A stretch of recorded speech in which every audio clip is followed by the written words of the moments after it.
Hi, I'm Dr. Randy Nance. I'm your doc on the block, and here's to your health.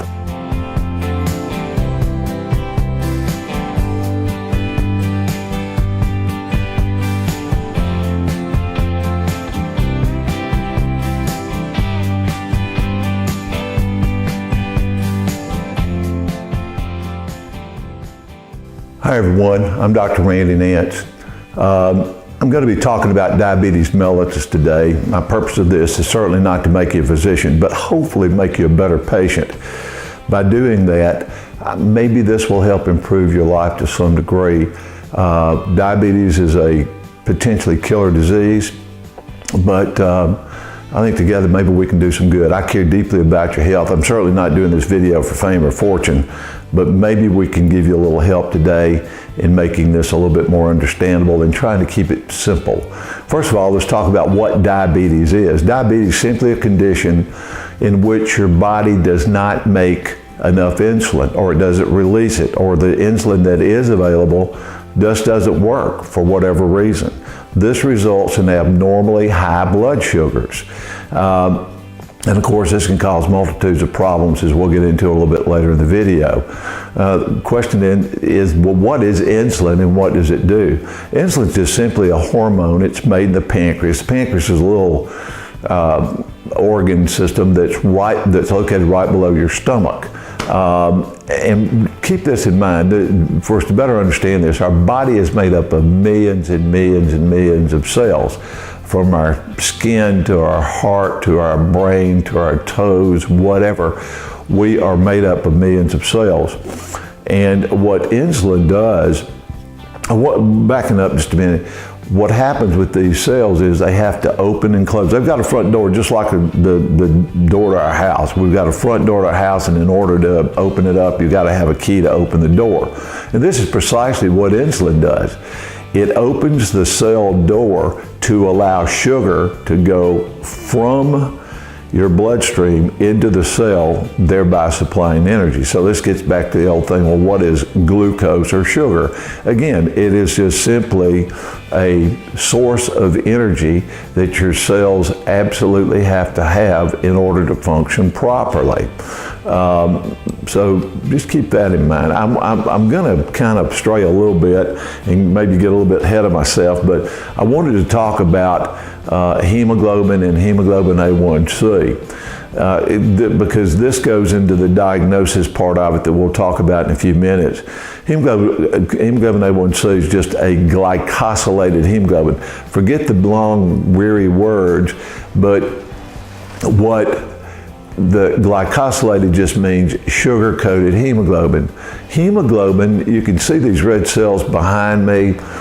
These red cells, our body manufactures millions of these. They've got a lifespan of about 2 to 3 months. And our red cells carry hemoglobin. Hemoglobin is just a protein that carries oxygen to the cells. Well, sugar sometimes attaches itself to hemoglobin, and that's what we call glycosylated hemoglobin. I kind of think about it like corn flakes and frosted flakes. You know, frosted flakes are sugar-coated and corn flakes aren't. But by measuring this, the importance of hemoglobin A1C, it's an unusual test because it tells us what your body has been doing or what's been happening with your sugar levels over the previous 3 months. Most tests, as you know, when we check them, we're finding out what's going on at that precise moment, whether we're checking your cholesterol or your potassium or whatever.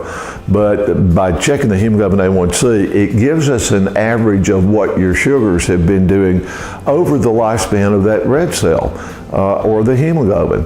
So over a period of 2 to 3 months, we can get an average of what your sugars are doing. By doing that, it sure makes it a lot easier to try to manage your case, and it gives you an idea. A lot of times I have patients that come in, their fasting sugars are just unbelievable. They think they're doing great. I do a hemoglobin A1C, and boom, this thing is just riding high. So we have to use all of these modalities in order to properly manage diabetes. One thing that I believe on these hemoglobin A1Cs, you should have this test done at least twice a year. In poorly managed patients, I think you need to have it done at least 3 to 4 times a year.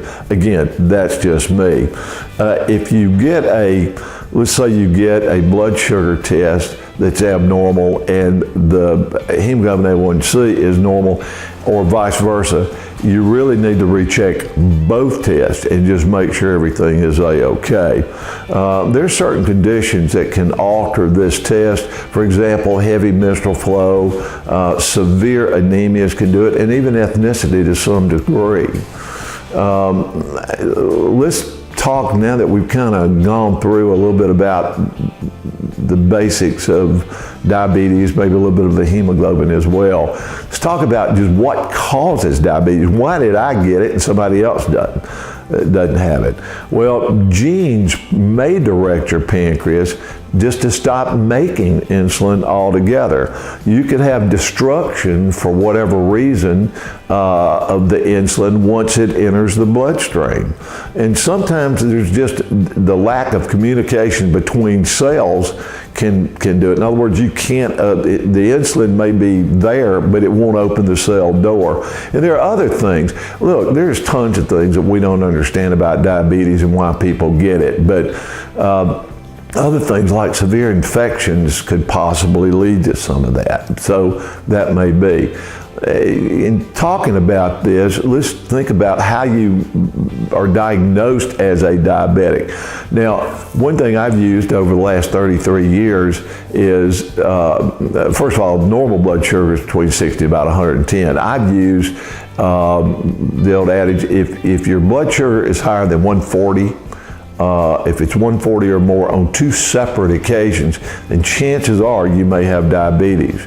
Also, there's a condition called pre-diabetes, and this is really a diabetic or a person who doesn't have diabetes. Most of this stuff can be managed fairly easily if your blood sugars are consistently running between say 126 to 140 with a hemoglobin A1C of about 5.7 to 6.4%.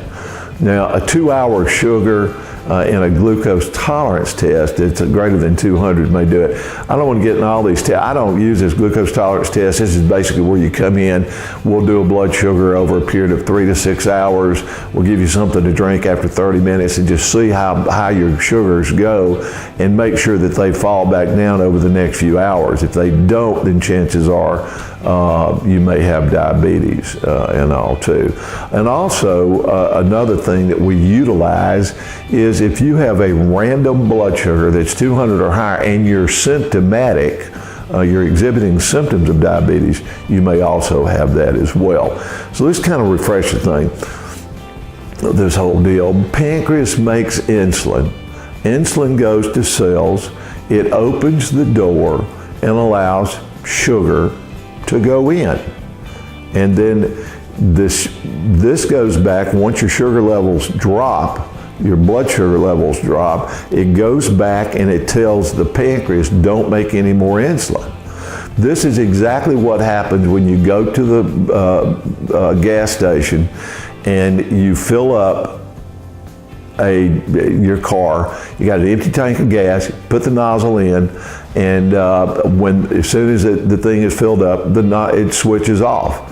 It's the same thing that's happening here. So kind of understand that's sort of a simplified version, but that's basically what happens. In type 1, there are 2 major types of diabetes. There's type 1 diabetes, type 2 diabetes. These are certainly the most common. The causes in type 1 diabetes, usually there's just something that's preventing the insulin from being made or released from the pancreas.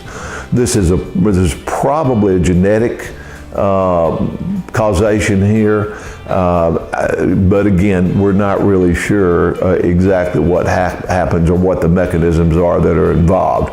But it can occur at a very early age. The symptoms associated with type 1 and really type 2 is going to be, type 1 is pretty major. One is excessive urination. I'm not talking about going to the bathroom 3 or 4 times a day. I'm talking about going to the bathroom probably 3 or 4 times an hour or so. And because of that, for every molecule of sugar that goes to your kidney, it pulls a molecule of water with it. So because of the excessive urination, you stay thirsty constantly. And a lot of people, those are the 2 most common things that you're going to see. There are other symptoms associated with this as well. But the other one, the third one that we always talk about in medical schools and stuff, is an excessive appetite. This is even after you ate, you're still just hungry. Of course, you can get the dry mouth, the nausea, weight loss, and you can have frequent infections associated with this as well.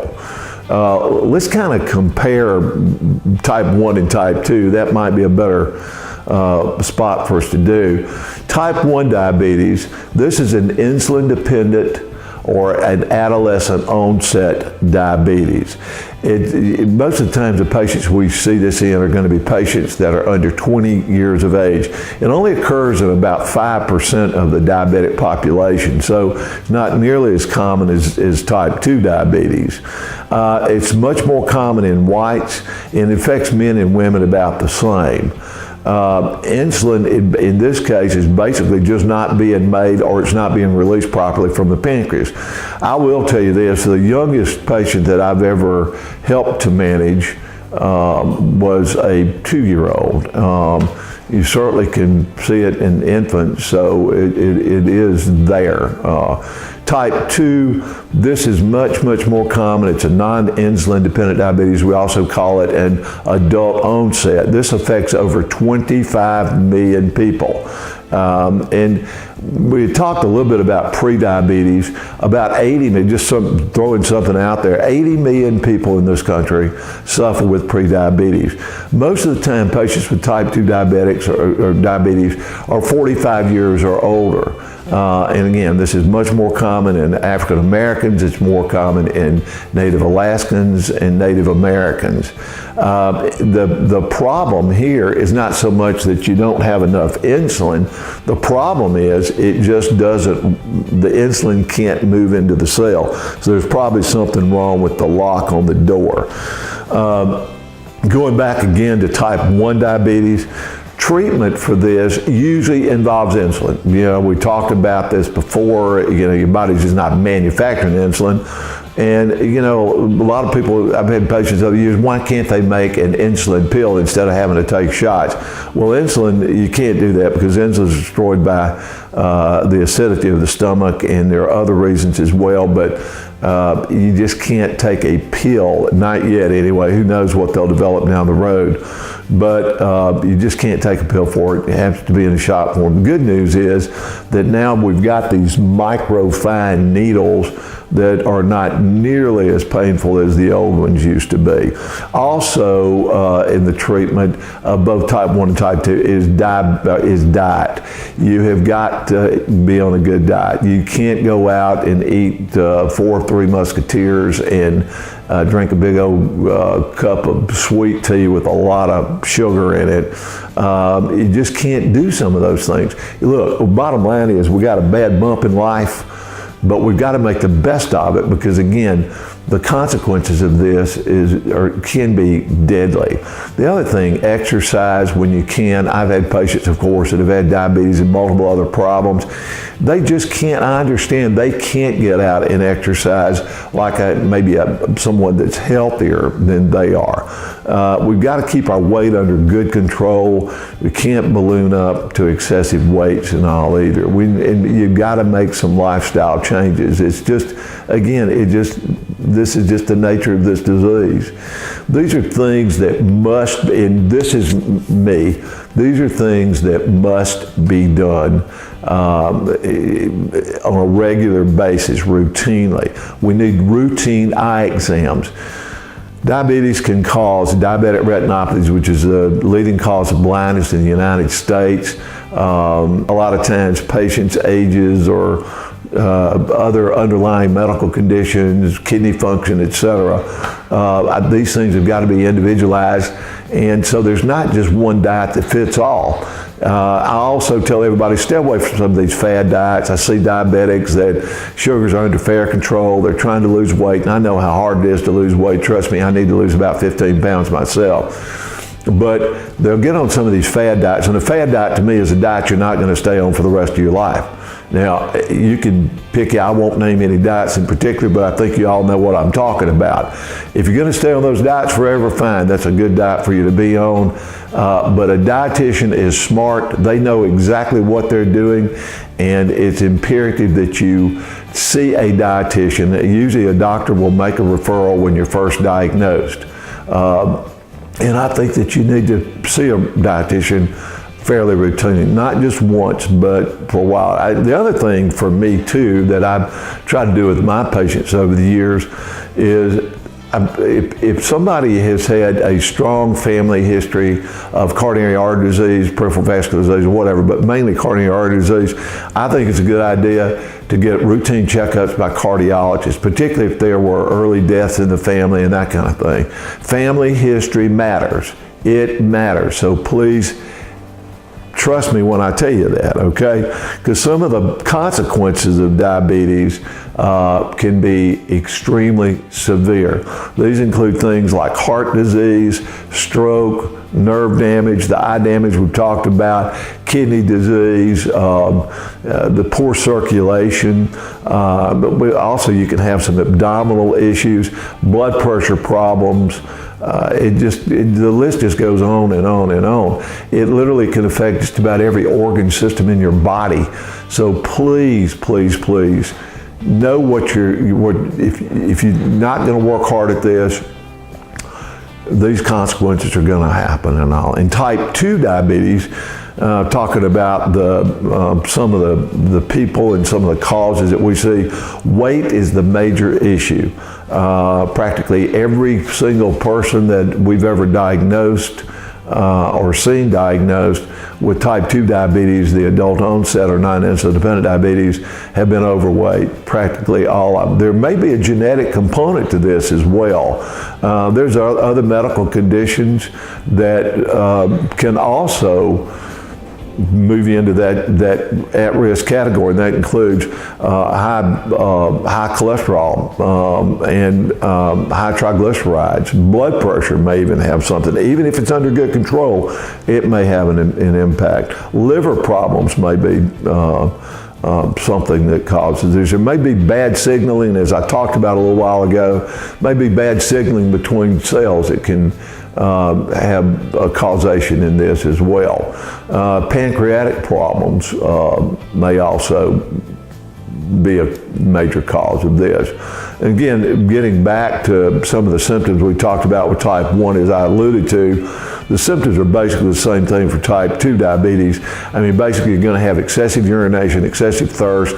The appetite, that is another one that I don't see as often as I see the first two, the urination and the thirst. But you can get headaches, blurred vision.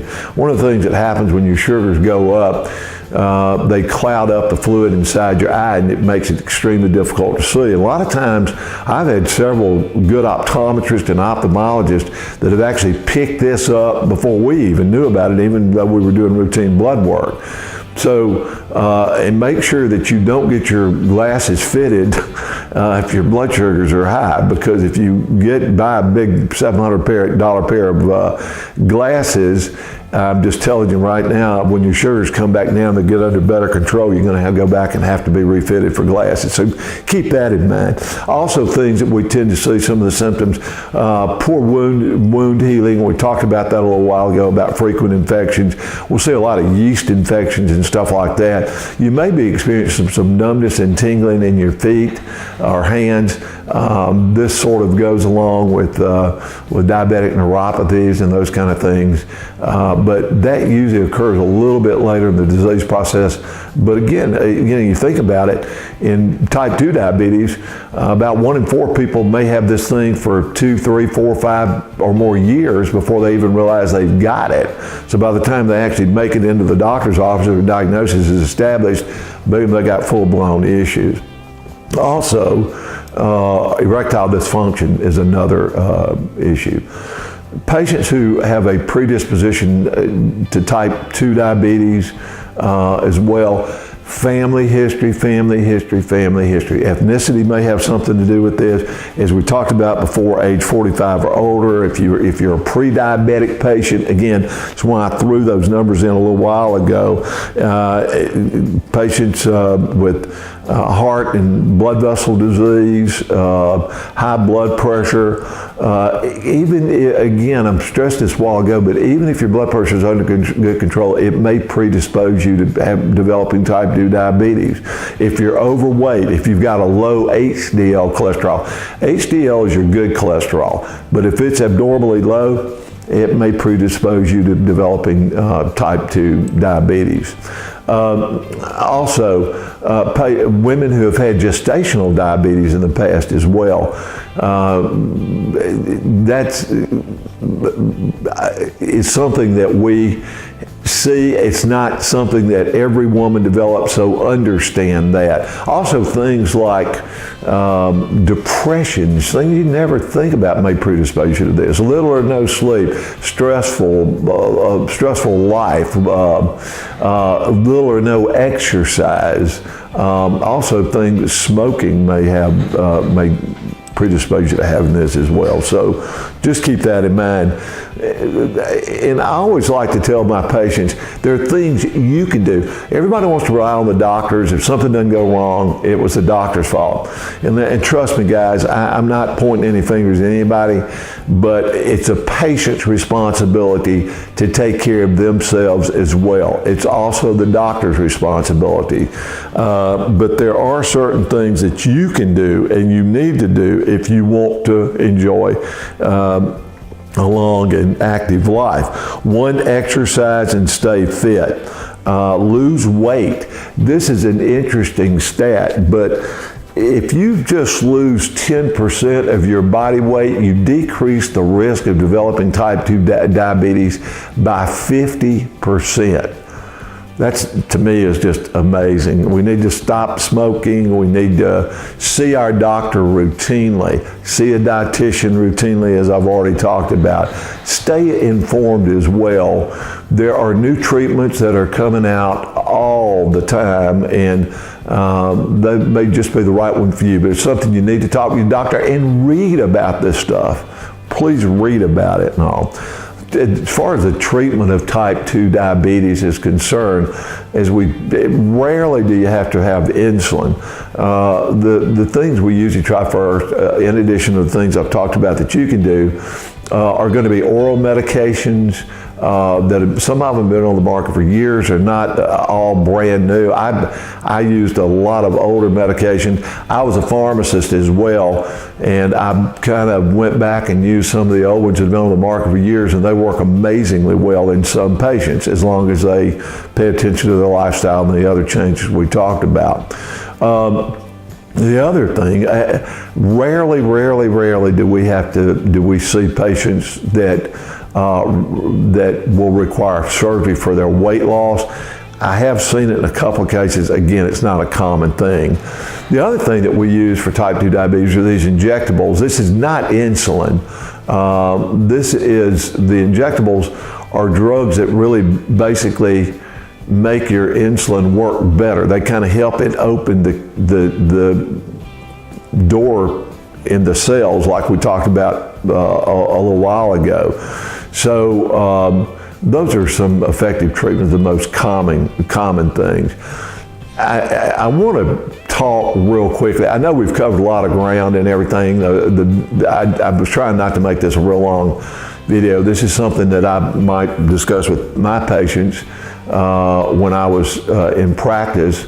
It's kind of like I say, kind of like a quick office visit more than anything else.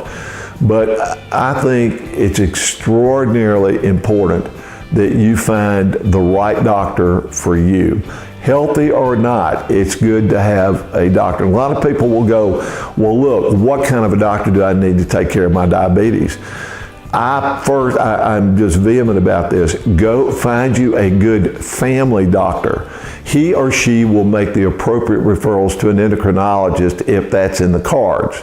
But find someone who is going to be compatible with you. Your family doctor can take care of 90% of your medical issues. They know when to refer you.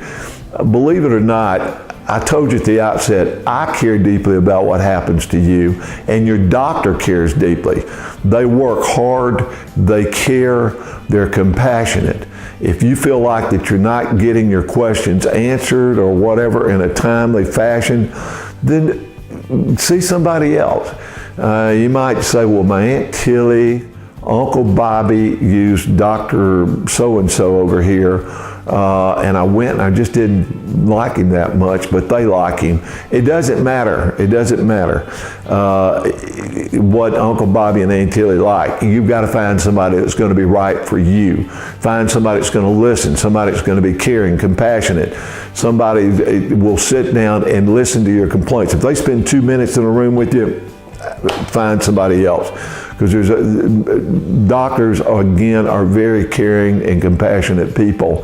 They don't spend their entire lives doing what we have to do not to be that way. Medicine can be very humbling, and don't hesitate. Ask if you feel like you need a referral. Just ask your doctor. Any good doctor will never hesitate getting a second opinion, ever. It never happens. Doctors, if you're sure of yourself and you know that what you're doing is right, then they'll get other opinions. They don't have any problems with that. Just keep in mind, your doctor is not your enemy. Talk to them. We're on the same team, but I look at your family doctor as the quarterback. He may need to hand off to somebody else at some point down the road, but he is there to quarterback all of your medical needs. And again, if they don't do what you feel like they need to be doing, or your personalities don't fit, then get somebody else. It's your body, it's your time, it's your money.